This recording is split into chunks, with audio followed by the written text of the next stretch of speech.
What's going on, everybody? It's your boy Ferns. I just have a small message for you guys today.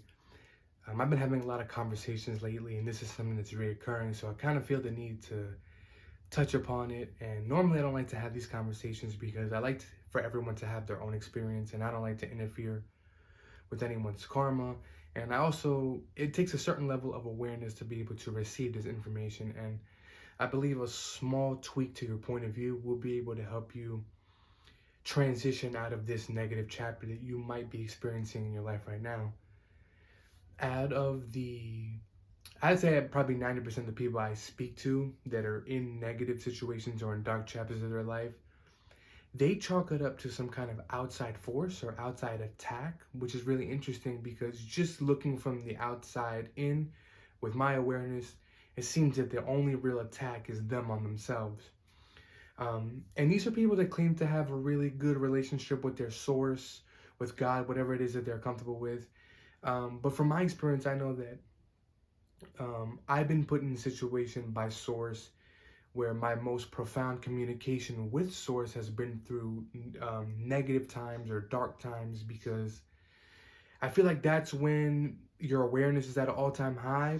But what most people do is they just claim that it's some kind of outside attack, you feel me, that they're fighting demons. And it's a very strange thing that a lot of people will claim to be very, very strong within their bond with their source, with their God, but then aren't able to distinguish the difference between, God putting me in a situation or evil or the devil putting me in a situation. So I challenge you guys to look at this situation that you're in as a position that your source put you into.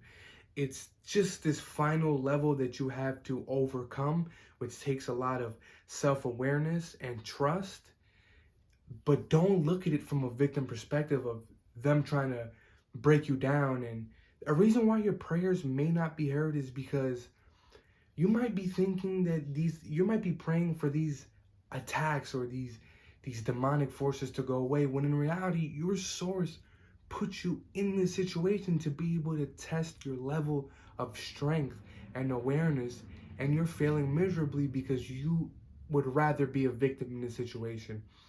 I know it's hard to approach it with this point of view, but we know God doesn't make mistakes. And if you're not going to be able to overcome this chapter he put you in, how are you going to be able to understand the next or following chapters? We've been in school, right? If you miss one chapter, chapter 8, it's going to be really hard to understand chapter 9, chapter 10, chapter 11. You're just going to have to wing it. And that's what we're praying for. We're praying for the chapter to be over. We don't want to learn anything from the chapter, but just thank your source, thank your God for putting you in the situation that you're in, because it's exactly where you need to be. And I'm going to be honest, a lot of the people that I've worked with, or a lot of people that I've seen or I've spoke to, their biggest breakthrough came from their darkest moments, but they trusted their process. When you're chalking it up to outside forces, what you're saying is that you don't have the faith. It's outside forces dragging you down. You're a victim. You have no control. But the fact of the matter is you have the ultimate control, and you're exactly where you need to be. Just work on your point of view, and a lot of things and a lot of negative chapters in your life will switch for you.